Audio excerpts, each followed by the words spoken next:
Hello, I'm Cosette. Are you laughing at me? I'm Cosette, back with another episode of Cosette's Gotta Talk About It, and I'm here in the most magical place on earth. Just kidding. It is a green screen. I am actually in the middle of finals week, which means I am dying, and today I am showing you all how I made Ratatouille.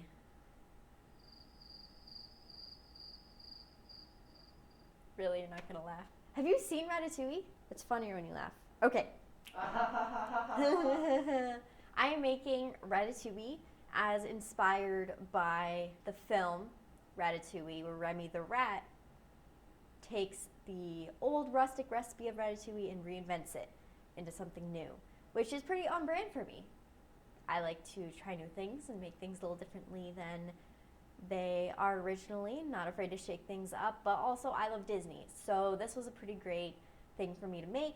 I served it a little bit differently. I served it over pasta because it was my dinner and I needed a carb to go along with it. But yeah, come follow along for my journey of making Ratatouille.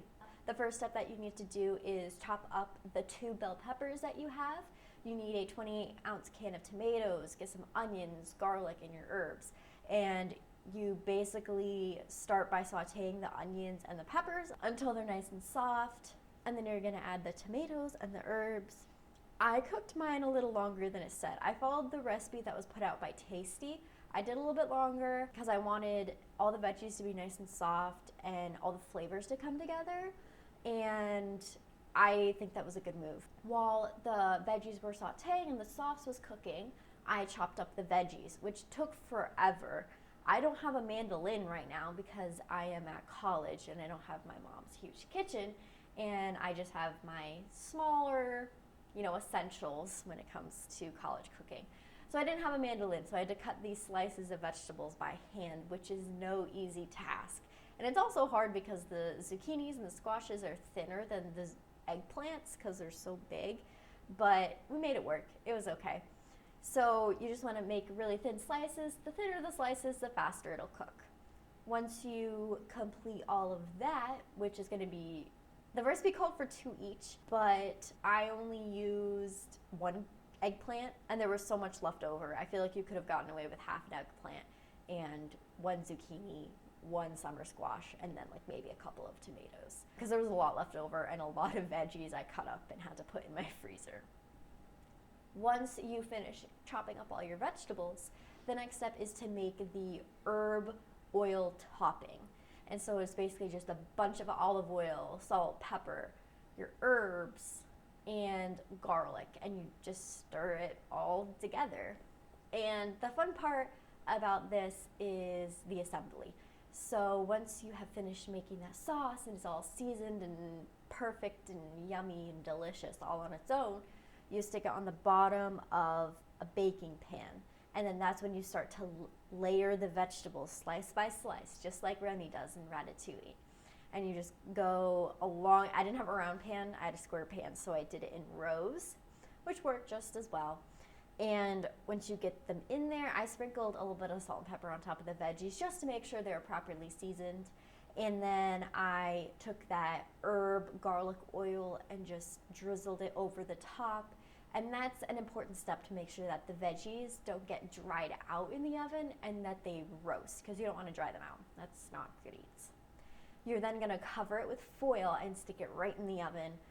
And the foil is important because it keeps the steam in there. And that's also going to keep the veggies from drying out. Once it's in the oven and it's mostly cooked, then you take the foil off and let the top get a little crispy, just to get that little bit of oomph in those final minutes.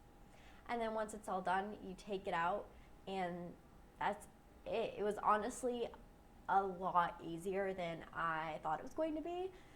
Sure, the chopping veggie part was tedious, but it wasn't difficult. You literally just make the sauce, chop the veggies, put together the oil, assemble it, and that was it. And it was so delicious. You guys, I can't even begin to describe how amazing it was.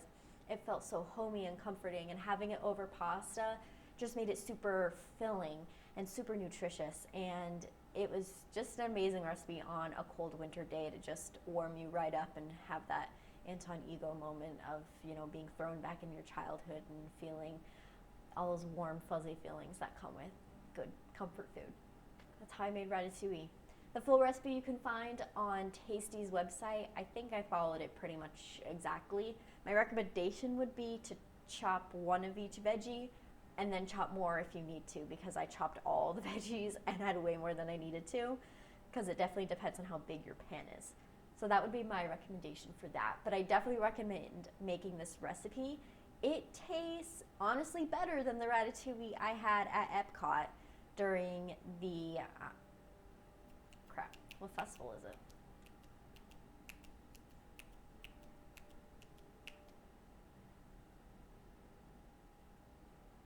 Festival of the Arts. That's what it is. Festival of the Arts. I think this recipe is better than that, in my personal opinion. Still really good at Epcot, and you should definitely go try it if you're in the parks during the Arts Festival, but I think this is better than Disney's recipe. That is all that I have for today. This was super fun to make and even more fun to eat. I will have lots more cooking videos coming up now that I'm moving out of finals week and actually have time to be a human again, and I'm not bouncing around from school to school to work to school, because it's ridiculous. I'm almost done with the semester, and I'm so excited to shoot a bunch of videos over the break and actually have content to put out, because that's why I'm here and what I love doing. So thank you all for watching. Please like and subscribe down below. You can follow me on TikTok and Instagram at Got a Taco About It, and just see what I'm up to. I post some pretty fun stuff, and you should go check it out. So thank you all for watching, and have a lovely day, everyone.